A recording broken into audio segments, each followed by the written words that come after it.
Hello and welcome back to my channel. My name is Chofanye, and in today's program, we're going to talk about the things I feel like you need to know when growing your own food. Now, why do I feel that growing your own food is very important? Well, if you remember way back in the day when you used to buy bread, you used to buy fruits and vegetables, they used to go off very quickly. Nowadays, the food doesn't go off that much.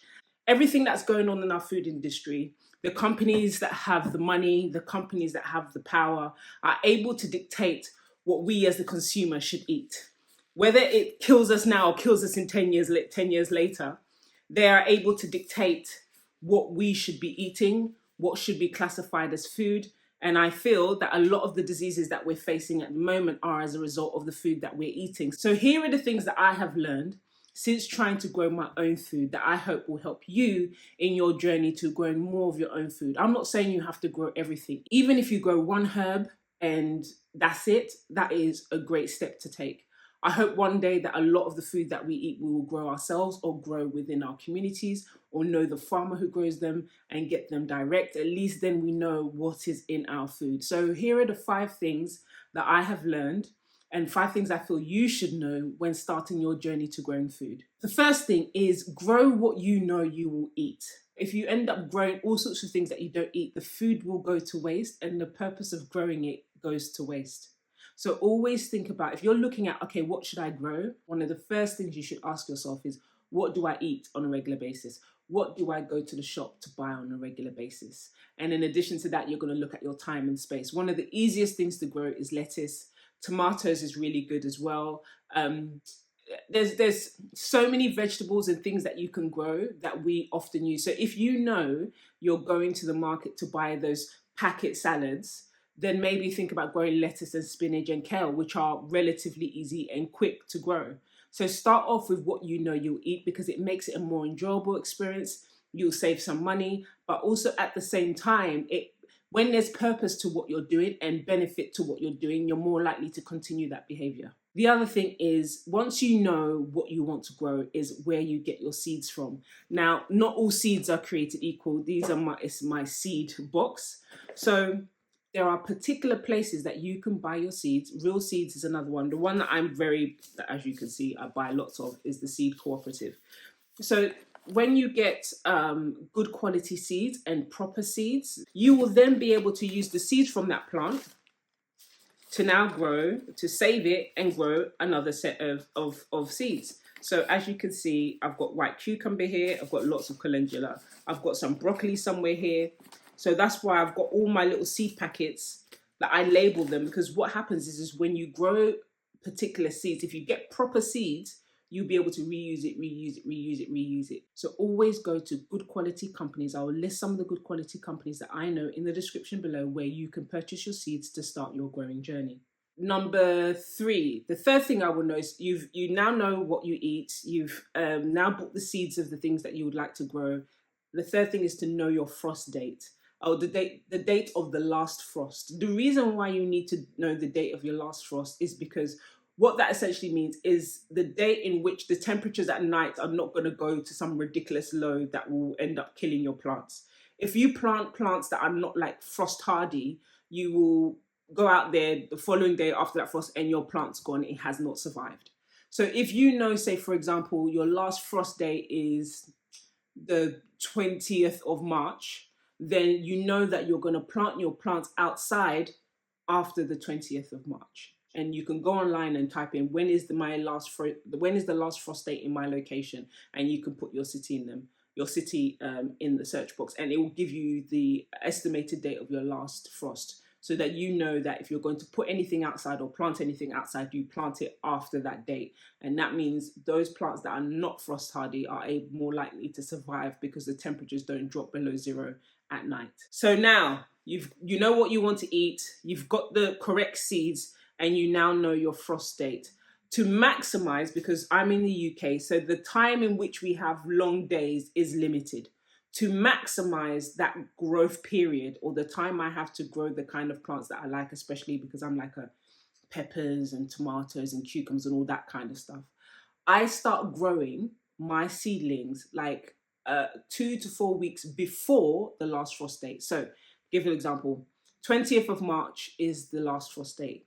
I will start growing my plants indoors maybe end of Feb, beginning of March. Now there's a couple of ways that I do this. Is that I got this because I have an allotment, and after the growing season, a lot of the allotmenteers throw away their seed boxes, and I collect them because I know I'm going to need them for next year. And then you put your seedlings in these. I also have this, which I bought, and I really like because I can put like a seed in each one, or two in each one. And also because it's got this lid, there's a little section in it that's gone. It kind of creates an atmosphere that encourages the plant to grow. So especially those plants that like heat, and coming from tropical areas, this is a great way to get them going. So I put them in here and I start them 2 to 3 weeks before. And then when you get to the point of the last frost date, because they've been started their life indoors, they might not be used to being outside. So what you might do is you will ease them in. They're like human beings. They're like people. They've got spirits too. So what you do is you take the plant out during the day, and you bring it back in at night. So you do that for maybe like a week. And then once the plants started to get acclimatized to what's going to be its new environment, then you take it out there and you put it wherever you're going to put it permanently. So to maximize your growing date, you've literally started growing your plant 2-3 weeks before, or maybe a month before, and it's now like a great strong plant. You've acclimatized it to outside. So by the time you've planted it outside, you've had a month's head start, number one, and it's more likely to survive because it's had the time to get used to the new environment. So some seeds are a little bit harder to germinate. So it's not literally a matter of put some soil, put the seeds in, water it every now and again, and let it grow. It's not always that easy. So for the ones that are a little bit harder to germinate, one of the things I do is, and this is especially the case for okra, because I found okra a bit harder to germinate. So like this, is I get a plastic bag, and please reuse. So when you have a plastic bag that has had a sandwich in it, or something that you use, a Ziploc bag, and you've used it, and it can't be used for anything else, there's always another way of using it. So this is a used one. And what you do is you wet tissue, like a kitchen towel. You put the seed in the kitchen towel. You sprinkle a little bit of cinnamon. I'll put a picture to the side of how I did this with my okra last year. You close it, and then you put it in the Ziploc bag, and you seal it, and you put it in a nice warm place, and you leave it in the dark. And what will happen is you come back a couple of weeks later, and the seeds have started to germinate, as you can see from the video that I'm posting now. And then once you see the little, the roots starting to come out, then you can put it in one of these to continue its growth. And then once it gets a true set of leaves. Oh, I forgot to mention that when a lot of plants germinate, the first leaf looks nothing like what its traditional leaf is going to be, or the traditional leaf of that plant. So a lot of the time, if you want to plant out, the advice is to wait for the first set of true leaves, which is the leaf that actually looks like the plant of that leaf. So most of them will look very much the same in terms of the first set of leaves, but the second set of leaves will actually take the shape of the plant itself, the shape of the leaf that you would traditionally associate with that plant. So that's one of the things that that, okay, now it's time, I can plant it out because it's got its first set of tree leaves, it's settled in a bit. So yeah, off topic. But yeah, so if you have a plant, like you want to grow some okra and it's taken, it's not that easy to do, one of the ways you can try and help it germinate is to use a Ziploc bag, and then done. So another way in terms of starting your seedlings is toilet roll. So from now, start saving all your toilet roll, I don't know what you call these, start saving them, because you could use these to plant your seeds. You cut and you fold the bottom. You put your soil in, put your seed, put a little bit of soil on top, and then you water it as normal. But, you might want to put a tray underneath it, because obviously it's going to get, wet in the process. But it will stay sturdy long enough for the plant to grow to the point where you can plant it outside. And then the beautiful thing about this is that you can plant it straight in the ground with this, because it will basically melt and disintegrate into the ground and become one with the soil. So you could also use this as well. So now you know what you will eat. You've gone to the right place to buy your seeds, because you don't want to be going to the shops every single year to buy seeds. And you now know your frost date. You now know when you're going to start your seedlings. There are some general rules to avoid some of the drama that I had. If you are going to grow any mints, please grow them in pots, because they spread like wildfire and they will take over your whole garden if you decide to plant them straight in the ground. So anything that is a mint, please plant in a pot. So that's mint, normal mint, lemon balms, and mint. Just plant it in the pot to avoid it taking over your whole garden and you're spending the rest of your life trying to control it. Another thing is, if you're choosing to grow things like lettuce, kale, spinach, try and cover it, because if you don't, these slugs and the snails are going to have more of it than you would do. Like, if it gives you 5 leaves, the snails and the slugs will eat about 4 of those leaves and leave you with 1. And I'm telling you now, even the caterpillars, they will strip the plant until the only thing left is the veins of the plant. And the speed in which they do it, like, has me in awe. So one of the ways to protect yourself is to cover your plants with some netting as they're growing, so that you actually have some for yourself. Yeah, it's great for the snails to have some, but you don't want them eating everything and you having barely anything left. So cover your veggies, your lettuce in particular, because they love it. Kale, they love kale. And yeah, just watch it.